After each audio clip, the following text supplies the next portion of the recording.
नमस्कार, स्वागत है आप सभी का JHV एकेडमी में। आज मैं आप सभी को पढ़ाने जा रहा हूँ प्रेजेंट परफेक्ट कॉन्टिन्यूअस टेंस। तो present perfect continuous tense perfect और कॉन्टिन्यूअस का जो मिक्सचर होता है उसे ही हम क्या कहते हैं, परफेक्ट कॉन्टिन्यूअस टेंस। क्यों? इसमें हैज हैव का भी यूज़ होता है, वर्ब के साथ ING यूज़ होता है और कार्य की पूर्णता के साथ कंटिन्यूटी यानी कि कम परफेक्ट जो हमारा वर्क हो जाता है उसके साथ कंटिन्यूटी बनी होती है। इसको दिखाने के लिए हम हैज़ बीन और हैव बीन का यूज़ करते हैं। तो आइए चलते हैं, हम आज का अपना वीडियो देखते हैं। आज हमारा वीडियो है present perfect continuous. Present perfect continuous. Present perfect continuous tense बहुत इजी है। इसके पहचानने का तरीका क्या है? टाइम प्लस रहा है, रही है या रहे हैं, ये सेंटेंस के लास्ट में आता है। किसके साथ? टाइम के साथ। This is a identification of this tense. ठीक है, अब नेक्स्ट देखते हैं क्या इसका स्ट्रक्चर, सिंपल स्ट्रक्चर यानी सिंपल रूल देखते हैं। तो सिंपल रूल है आपका सब्जेक्ट प्लस हैज और have plus been plus verb fourth form plus object plus time plus यहाँ पे प्लस टाइम हो गया, यहाँ पे सिंस, यहाँ पे फॉर। तो सबसे ज़्यादा नेसेसरी क्या है? सिंस फॉर का यूज़ समझना। क्यों? सिंस फॉर का जो यूज़ होता है ये बहुत ही ज़्यादा इंपॉर्टेंट होता है। जनरली हम यही कंफ्यूज हो जाते हैं कि where we use since and where we use for. This is the most important topic. Then first we discuss about since और for. When we use since and for, since का use हम point of time के लिए करते हैं और for का use हम पीरियड ऑफ टाइम के लिए करते हैं। हिंदी में पॉइंट ऑफ टाइम को निश्चित समय और पीरियड ऑफ टाइम को अनिश्चित समय कहते हैं। ठीक, तो पहला देखिए पॉइंट ऑफ टाइम, और यहां मैं एक चार्ट बना दे रहा हूं और यहां पे पीरियड ऑफ टाइम, ये सेकंड नंबर है। इसके नीचे हम लिख देते हैं फॉर और इसके नीचे लिख देते हैं सिंस। यहां पे निश्चित समय और यहां पे अनिश्चित समय।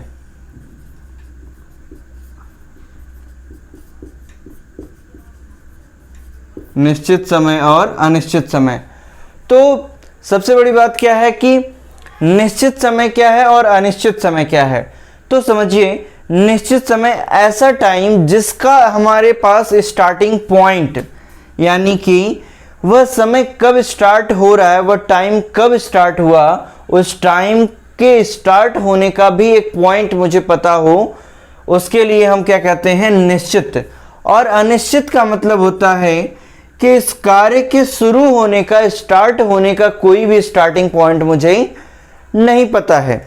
लाइक एग्जाम्पल, जैसे मैं आपको बोलता हूं क्या कि मैं 2 घंटे से पढ़ रहा हूं, मैं 2 घंटे से पढ़ रहा हूं, तो 2 घंटे जो पढ़ने का टाइम है, जनरली क्या कोई 1 बजे से पढ़ रहा होता है और आप उससे 1:30 बजे यानी 1:30 पे या 1:45 के टाइम पे अगर आप पूछो उससे कि कितने समय से पढ़ रहे हो, तो 1 घंटे में उसके पास 15 मिनट कम होंगे।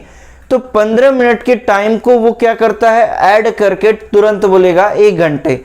लेकिन वही कोई व्यक्ति, कोई भी पर्सन अगर आपको डायरेक्ट बोलता है क्या कि मैं 1 बजे से पढ़ रहा हूँ, 1 घंटे से पढ़ रहा हूँ, 2 घंटे से पढ़ रहा हूँ ना बोल के बोले कि मैं 1 बजे से पढ़ रहा हूँ, तो आप अभी का समय देखेंगे और जब से वो पढ़ रहा है तब से अभी तक के टाइम को कैलकुलेट करके आप एग्जैक्ट टाइम निकाल सकते हैं।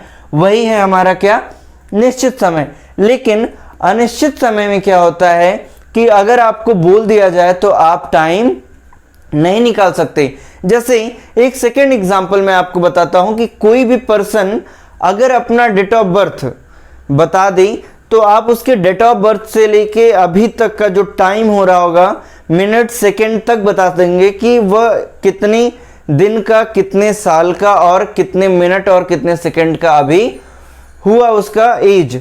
लेकिन अगर आपसे कोई बोले मैं 18 साल का हूं, मैं 20 साल का हूं, मैं 22 साल का हूं, तो क्या आप उसका डेट ऑफ बर्थ पता लगा सकते हैं? नहीं। तो ये सबसे बड़ा फैक्ट है। अगर कोई व्यक्ति आपको बोले कि मेरा डेट ऑफ बर्थ 1 जनवरी 1999 है, तो आप 1 जनवरी 1999 से लेकर अभी तक को पूरा कैलकुलेट करके बता देंगे कि यह व्यक्ति 18 साल 6 महीने का है। मैं कैलकुलेट करके नहीं बता रहा हूं, मैं आपको एक अनुमान बता रहा हूं, ठीक। तो वैसे ही आपको अगर पूछा जाए कि आपकी एज क्या है तो आप डायरेक्ट बोलेंगे 18 साल। जैसे किसी भी व्यक्ति का एग्जाम्पल देखिए कि डेट ऑफ बर्थ है 1 जनवरी, 1 तारीख 1 जनवरी मतलब फर्स्ट मंथ और 1999 ये उसका डेट ऑफ बर्थ है। अगर आज मीन्स कि जनवरी में उसका डेट ऑफ बर्थ है तो आप उस व्यक्ति से 1 दिन पहले या 1 घंटे पहले भी पूछेंगे तो वह व्यक्ति आपको बोलेगा क्या कि वह 17 साल का है। अगर 18 साल होने वाला होगा, 18 साल होने में उसको 1 घंटे भी कम है तो वो आपको बोलेगा क्या, मैं 17 ही साल का हूं भाई, 1 घंटे बाद मैं 18 का हूँगा। जनरली आपके दोस्त के ग्रुप में ऐसा होता होगा, आप ध्यान दीजिएगा कभी। तो वो हमेशा क्या, जबकि वो एग्जैक्ट नहीं बताता क्या कि मैं भाई 17 साल 12 महीने या 12 महीना हो गया है इतने दिन का हूं, या 17 साल 364 दिन का हूं। कोई नहीं बताता कि मैं 17 साल 364 दिन का हूं, मेरा 18वां पूरा होने में 1 दिन कम है। 1 दिन भी कम रहेगा तो एज लोग कम बताते हैं और टाइम क्या होता है लोग ज़्यादा बताते हैं। ये क्या है मुझे खुद नहीं पता, लेकिन हाँ एज हमेशा लोग अपनी कम बताते हैं। तो ये हमारा एग्जाम्पल था फाइंड आउट करने का निश्चित यानी पीरियड ऑफ टाइम, सॉरी अनिश्चित यानी कि पीरियड ऑफ टाइम, और निश्चित क्या, पॉइंट ऑफ टाइम। तो ध्यान से समझिए, पॉइंट ऑफ टाइम और पीरियड ऑफ टाइम का एक टेबल देख लीजिए। यहाँ पे मैं सिंस और फॉर को इरेज कर दे रहा हूँ क्योंकि आपने देख लिया है कि ये सिंस का पोर्शन है और ये फॉर का पोर्शन है। तो हम इस चार्ट को बनाने से पहले समय की छोटी इकाई सेकेंड होती है, उसके नीचे नैनो सेकेंड होती है, तो हम उसको नहीं लेके हम काउंट करते हैं आवर से। तो यहाँ पे आवर में हम क्या कैलकुलेट करेंगे, 1 क्लॉक और 2 clock dot dot dot ETC जितना भी होगा, 1 clock, 2 clock, 3 clock, 4 clock, 5 clock, 7 clock, 100 clock, जितने भी क्लॉक होते होंगे वो हम यहाँ पे ऐड करेंगे। क्या, ये स्टार्टिंग पॉइंट बताता है। यही अगर मैं यहाँ पीरियड ऑफ टाइम फॉर के लिए लिखूं तो मैं लिखूंगा 1 2 3 4 डॉट डॉट डॉट इनफाइनाइट, ठीक है। ETC यहाँ पे आगे लिख देते हैं आवर्स, ठीक है। तो यहाँ पे 1 hour, 2 hour, 3 hour, 4 hour, 5 hour ये सब क्लियर नहीं है। स्टार्टिंग पॉइंट भी आप इसमें फाइंड नहीं कर सकते। अब हमारा आवर से ऊपर क्या होता है, डे होता है। तो हम यहां कैलकुलेट क्या करते हैं, Monday to Sunday, Monday to Sunday, क्या मंडे से लेके संडे तक हमारे 7 डेज होते हैं। और यहां पे कैलकुलेट क्या करेंगे, 1 2 3 4 इनफाइनाइट, यहां पे डेज। अब बात करते हैं क्या, डे से ऊपर क्या होता है, डे के बाद क्या होता है, वीक। इसमें हम वीक्स को कैलकुलेट कर नहीं सकते, इसीलिए एक से ही दो चीजें बन जाएगी यहाँ पे, 1 2 3 4, जितने भी वीक्स होंगे वहां पे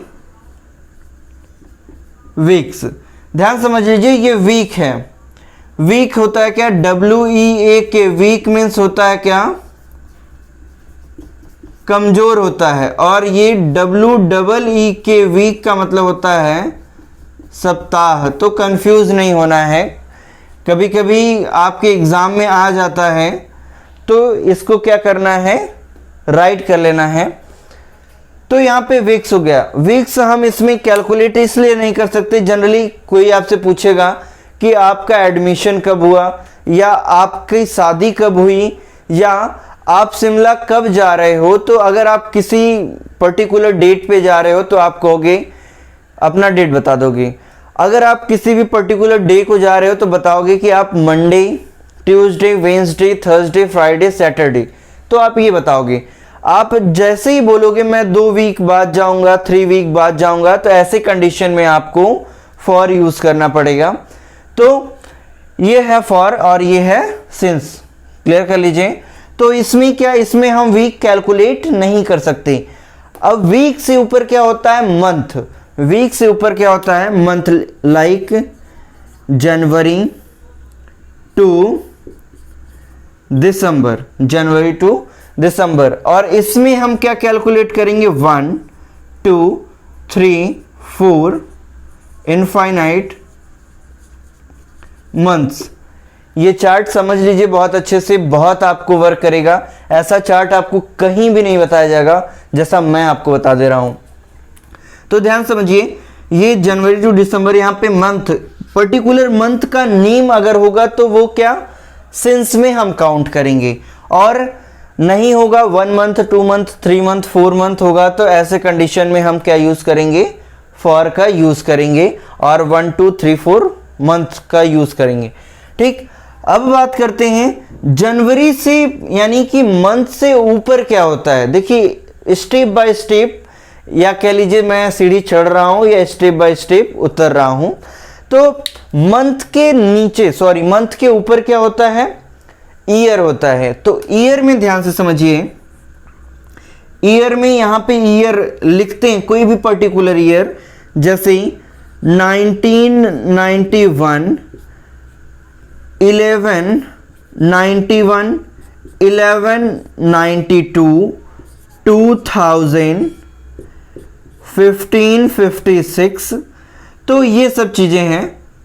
तो यहां पे हम पर्टिकुलर डेट बताते हैं। जैसे आप कोई भी हिस्टोरिकल, यहां पे मैंने 1 2 और 3 हिस्टोरिकल डेट्स, यहां पे हिस्टोरिकल ईयर लिखा है। क्या ये पानीपत के वॉर का है, और ये क्या है, ये आपके तराइन वॉर का है, तराइन फर्स्ट और सेकंड वॉर का है। तो ये डेट्स हैं जो हिस्टोरिकल डेट्स होते हैं। तो हिस्टोरिकल डेट्स को हम ऑलवेज किस में काउंट करते हैं, सिंस। वो पास्ट की चीजें हैं, लेकिन मुझे पता होता है क्या, कि पानीपत वॉर कब हुआ था, तराइन वॉर कब हुआ था। ठीक है, तो ये हिस्ट्री की है, मैं इसके बारे में डिटेल में फिर कभी डिस्कस कर दूंगा। लेकिन अब आगे चलते हैं। यहाँ पे ये तो ईयर हुआ। तो जब किसी भी पर्टिकुलर ईयर का यहाँ पे बताया गया होगा, डिफिनीशन दिया गया होगा कि इस ईयर में ये वर्क हुआ है, तो उस ईयर को हम यहाँ पे सिंस में काउंट करेंगे। लेकिन अगर उस वर्क को हम कहते हैं क्या, 1 year, 2 year, 3 year, 4 year, dot dot infinite years के साथ हम ऐसे के साथ हम लगाते हैं क्या, जैसे तुम्हारे शादी को कितने साल हुए, तुम्हारी शादी को कितने साल हुए।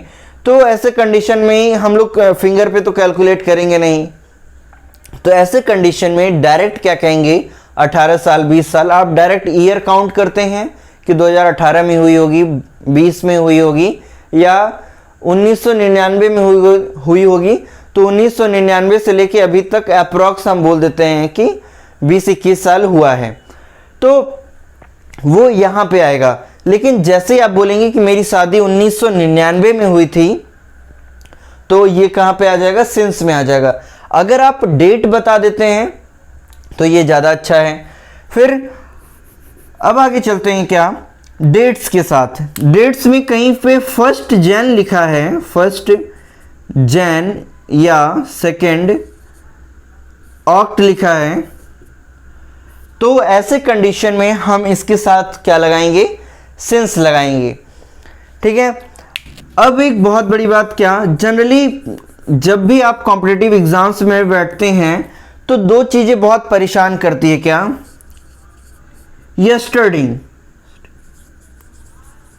यस्टरडे और टुमारो।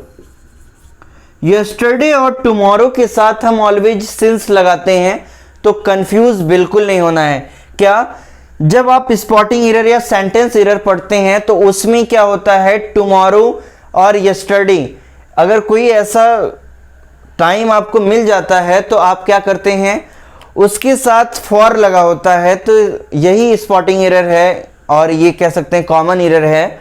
तो उसमें फॉर लगा होता है, तो आपको फॉर हटा के आपको लगाना क्या है, सिंस लगाना है, तो वहां पे तब जाके वो राइट होगा। ये तो यस्टरडे और टुमारो हो गया। Morning to night, morning to nights जो डेट होती है उनके साथ हम क्या यूज करते हैं, मॉर्निंग टू नाइट के साथ हम क्या यूज करते हैं, सिंस का यूज करते हैं। जैसे आप कभी भी कोई भी एक लीव एप्लीकेशन लिखिए, जैसे आपको फीवर है तो आप लिखते हैं I beg to say that I am suffering from fever since last night. मैं आपको बताना चाहता हूं, कहना चाहता हूं, क्या, मैं पिछली रात से बुखार से जूझ रहा हूं। आई am suffering from fever since last night, मैं बुखार से जूझ रहा हूं या मुझे बुखार है। Kindly, please kindly grant me leave for 5 days, 7 days, 8 days, जितने डेज का आपको डॉक्टर आपका रेफर करता है, आप उतने डेज की लीव ले लेते हैं। तो ये सारी चीजें हैं। तो अब नेक्स्ट चलते हैं, क्या, ये तो सिंस फॉर का हमारा चार्ट था, तो ये कंप्लीट हो गया। इसमें अब कुछ नहीं रहा, अब इतना समझ लीजिए बस, क्या, कि निश्चित समय के लिए हम क्या लगाएंगे, सिंस, और अनिश्चित समय के लिए क्या लगाएंगे, हम फॉर लगाएंगे। इतना हमेशा याद रखना है। क्यों, अगर इसको याद नहीं रखेंगे तो ये जितनी भी चीजें आपने यहां लिखी हुई हैं, ये जो रूल है, ये कभी सॉल्व नहीं होगा आपसे। तो अब चलते हैं, कुछ एग्जाम्पल्स देख लेते हैं। यहां पे ध्यान समझ लीजिएगा, ऑब्जेक्ट के बाद सिंस फॉर, फिर उसके बाद टाइम आएगा। मैं एक अभी एग्जाम्पल करूंगा तो आपको समझ जाएगा, समझ में आ जाएगा। एग्जाम्पल है, लिखिए, सीता सुबह से, एग्जाम्पल है क्या, सीता सुबह से तुम्हारा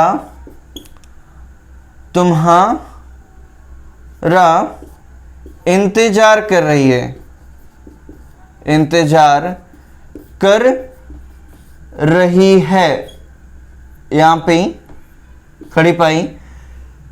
तो सीता सुबह से तुम्हारा इंतजार कर रही है, तो ऐसे केस में क्या होगा, सब्जेक्ट क्या है हमारा, सीता सब्जेक्ट है, तो लिखेंगे SEETA, आप SITA भी लिख सकते हैं, लेकिन वो सीता हो जाएगा, आपको लिखना है सीता, सीता। फिर सीता अगर सब्जेक्ट हमारा सिंगुलर है तो सिंगुलर के साथ हम क्या लगाएंगे, हैज लगाएंगे, तो Sita has.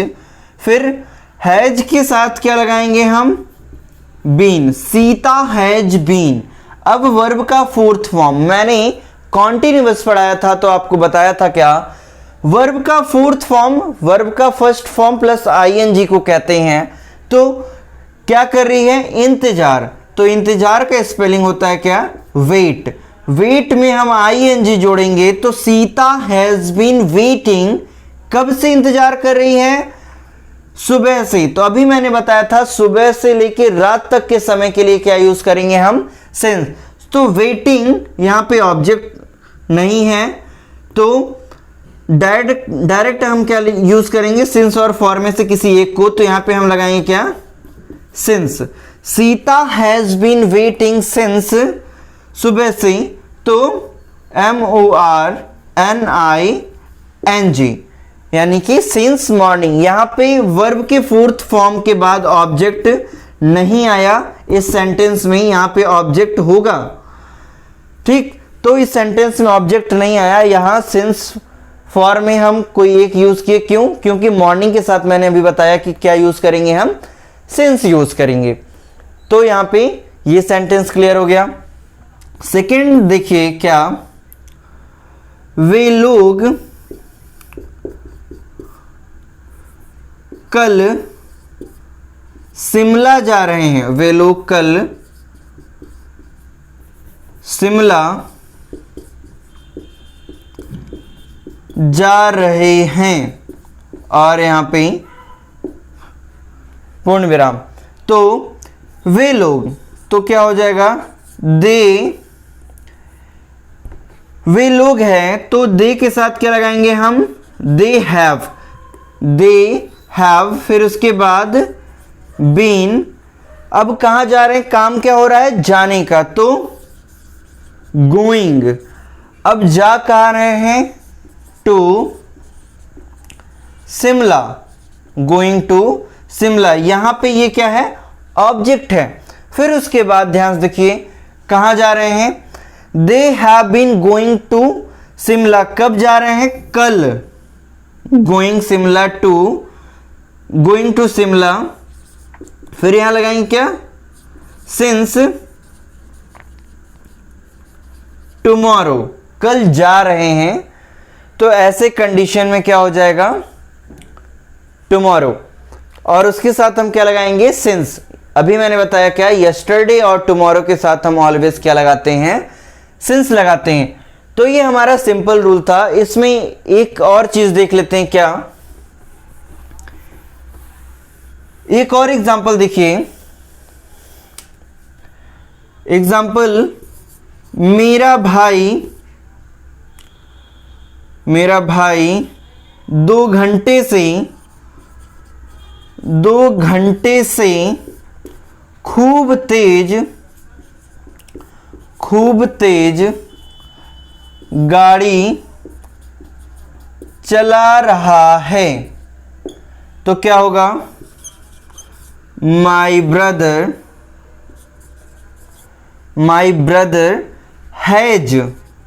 Brother has been zooming around,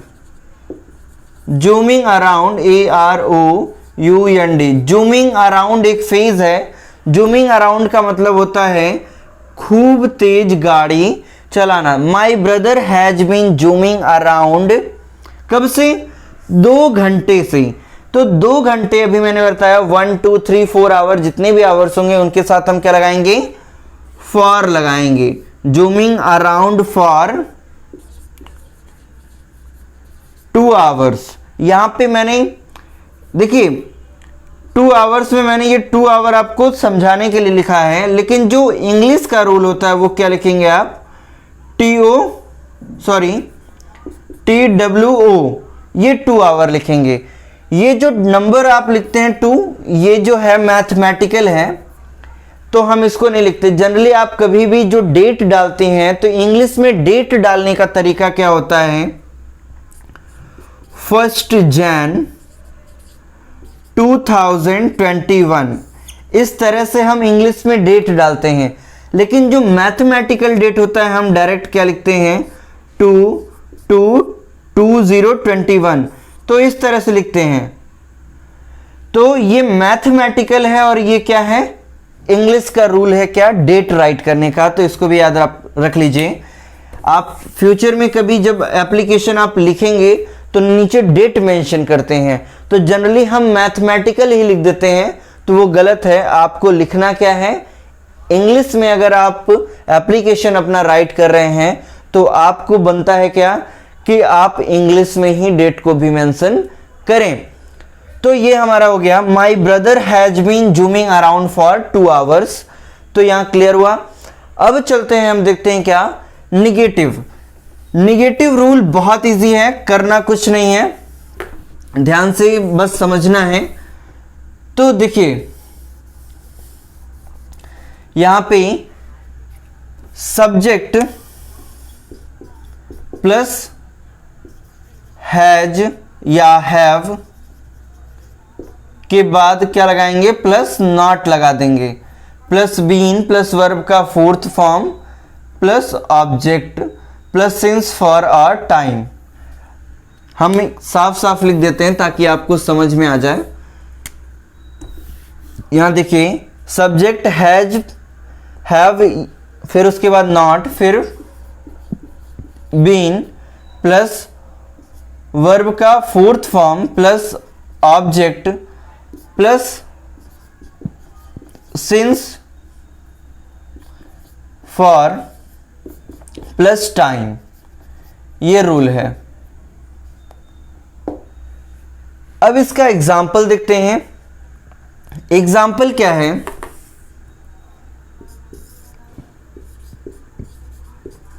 Rajesh सुबह से बाजार नहीं जा रहा है। एक और एग्जाम्पल लिख देते हैं क्या, तुम्हारा भाई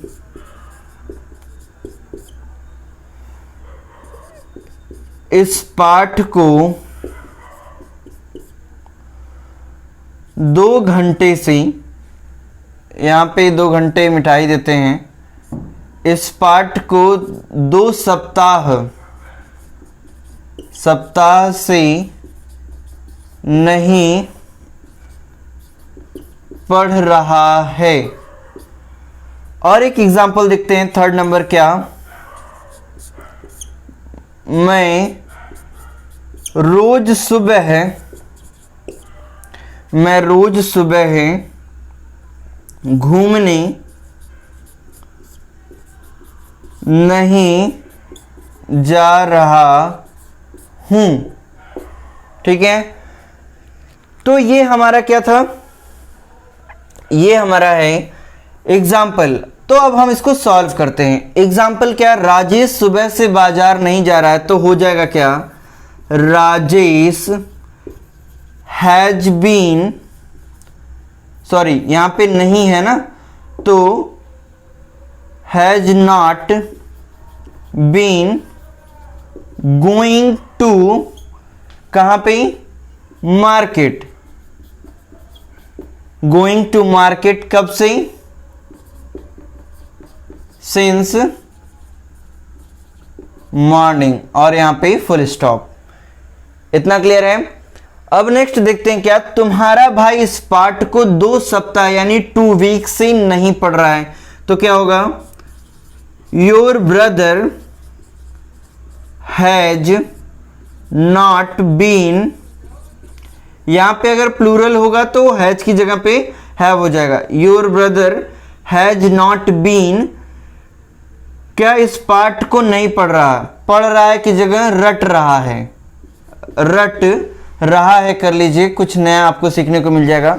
your brother has not been mugging up, MUGGING, mugging up. Mugging up यानी मगअप का मतलब होता है रटना, मग अप। यहां पे मैंने रूल बताया था क्या, कि किसी भी वर्ब में जिसके लास्ट में एक कॉन्सोनेंट हो और उसके पहले एक वॉवेल हो, तो ING जोड़ते समय ये क्या हो जाता है, डबल हो जाता है। तो मगिंग अप हिज लेसन, यहां पे mugging up his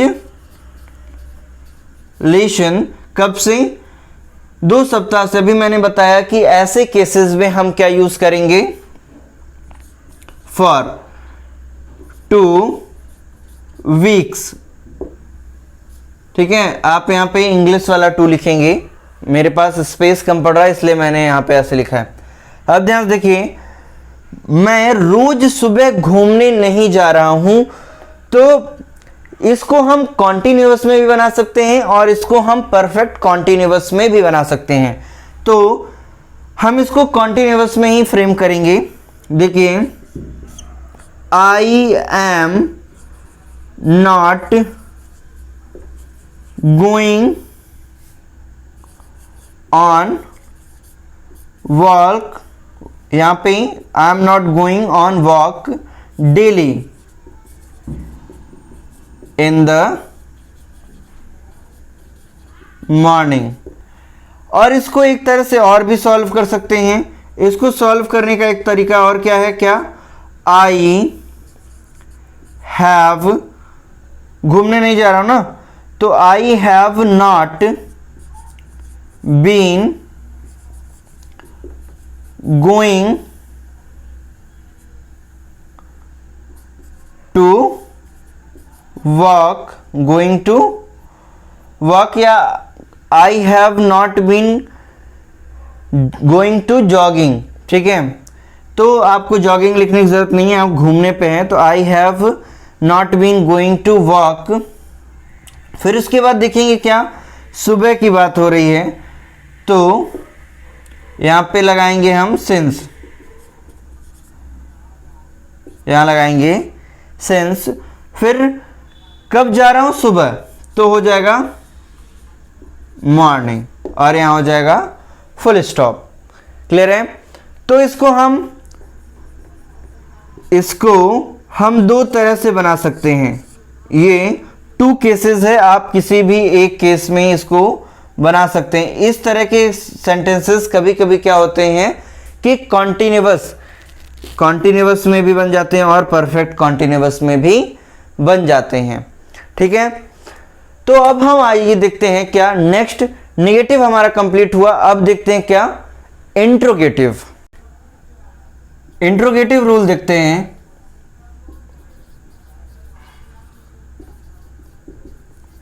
interrogative rule और फिर एक रूल और आता है क्या, डबल इंट्रोगेटिव।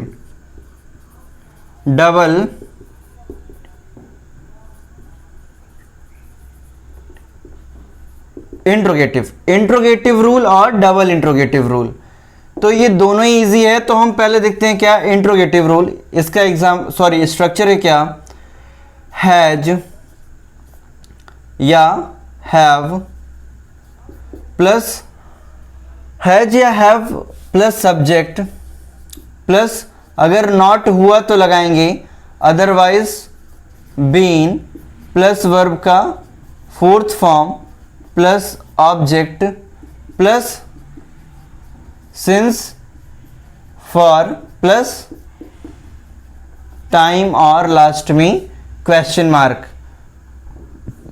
ऑब्जेक्ट के बाद आएगा सिंस फॉर, फिर उसके बाद टाइम। अब देखिए डबल इंट्रोगेटिव में कुछ नहीं है।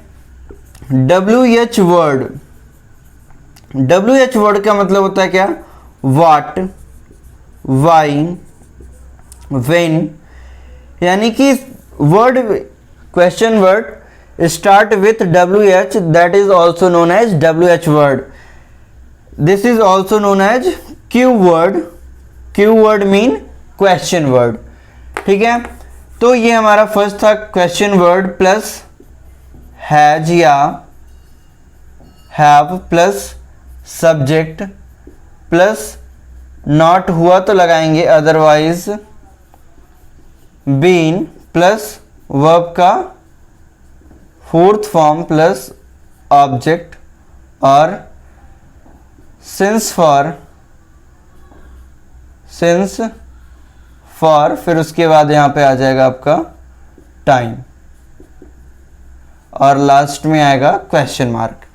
तो ये आपका एग्जाम्पल था, ये आपका रूल था। अब देखते हैं एग्जाम्पल। ठीक, एग्जाम्पल्स में क्या है, मैंने आपको बताया इंट्रोगेटिव और डबल इंट्रोगेटिव में। तो इंट्रोगेटिव रूल यानी interrogative word always start with क्या, and double interrogative word always start with क्या, start with like simple sentence, and in the middle of sentence you get the question word, it means WH word like क्या, क्यों, कैसे। Then for that case we use this rule, and if the sentence start with क्या, क्यों, कैसे, then we use this rule. Okay, now first we look this example, interrogative. First example is, क्या रमेश 1997 से यहां रह रहा है. यहां पे लास्ट में क्वेश्चन मार्क, रह रहा है. तो क्या आया है, तो क्या को हम इग्नोर मारते हैं, बस ये समझते हैं क्या हमारा सेंटेंस इंट्रोगेटिव में है. फिर सब्जेक्ट फाइंड करते हैं. सब्जेक्ट क्या है, रमेश. फिर रमेश है तो इसके साथ हैज लगाएंगे या हैव लगाएंगे. तो सिंगुलर के साथ हम क्या लगाते हैं, हैज. तो हैज रमेश नॉट होता तो लगाते है नहीं, इसलिए बीन. Has Ramesh been. अब क्या रह रहा है, रहना का लिविंग. कहां पे, here, HERE, living here.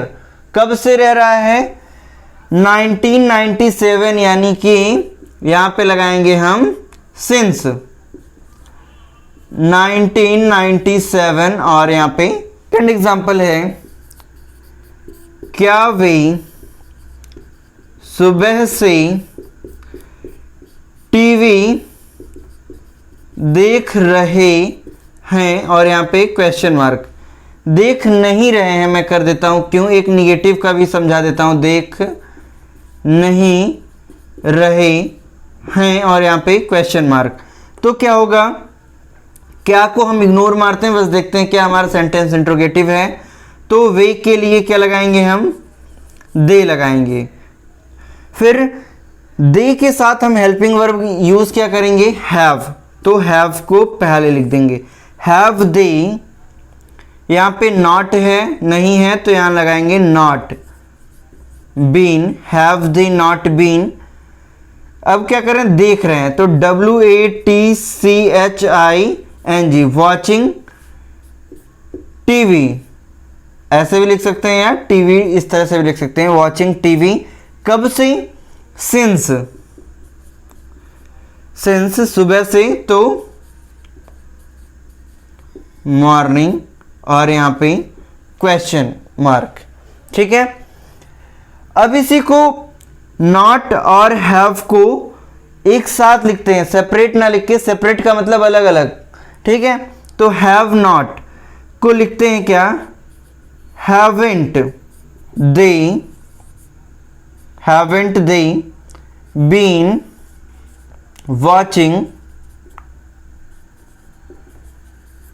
TV since morning. ये था. और यहां पे क्वेश्चन मार्क. क्लियर है. अभी तक तो हमारा था इंट्रोगेटिव. अब देख लेते हैं हम क्या, डबल इंट्रोगेटिव. डबल इंट्रोगेटिव का तो रूल आपके पास है ही, अभी मैंने लिखवाया है. तो इसके कुछ एग्जाम्पल्स भी देख लेते हैं. इस रूल को मैं यहां पे इरेज कर रहा हूं. तो एग्जाम्पल्स क्या, ध्यान से समझिए. एग्जाम्पल, वर्षा क्यों बहुत देर से हो रही है. और यहां पे क्वेश्चन मार्क. तो क्यों है तो हम लगाएंगे क्या, वाई. वर्षा सिंगुलर है तो लगाएंगे क्या, हैज. लेकिन हमारे पास सब्जेक्ट नहीं है तो सब्जेक्ट के तौर पे हम लगाएंगे इट. इट हमारा इंट्रोडक्टरी है. जब कहीं भी हमारे पास सब्जेक्ट नहीं होता है तो ऐसे केस में हम सब्जेक्ट के तौर पे इट का यूज करते हैं. तो वाई हैज इट. फिर उसके बाद been raining. Why has it been raining. ये बीन है. फिर कब से, बहुत देर से. तो बहुत देर के लिए यहां पे कोई टाइम निश्चित नहीं है, फिक्स नहीं है.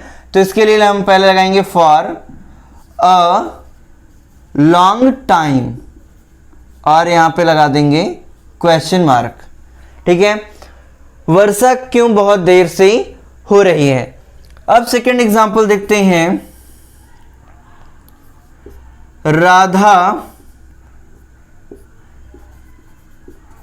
क्यों एक महीने से बीमार हो रही है। राधा क्यों एक महीने से बीमार हो रही है। तो क्या होगा,